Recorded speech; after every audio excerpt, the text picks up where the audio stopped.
મહુવા શહેરમાં ભારતીય જનતા પાર્ટીના કાર્યકરો દ્વારા વડાપ્રધાન નરેન્દ્ર મોદીના જન્મદિવસ નિમિત્તે હવનનું આયોજન કરવામાં આવ્યું.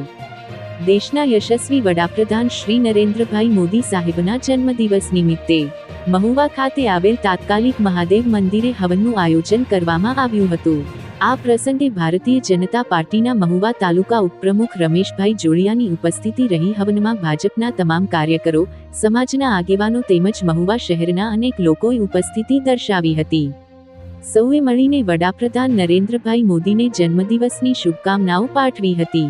રિપોર્ટ હિંમત મકવાણા, મહુવા.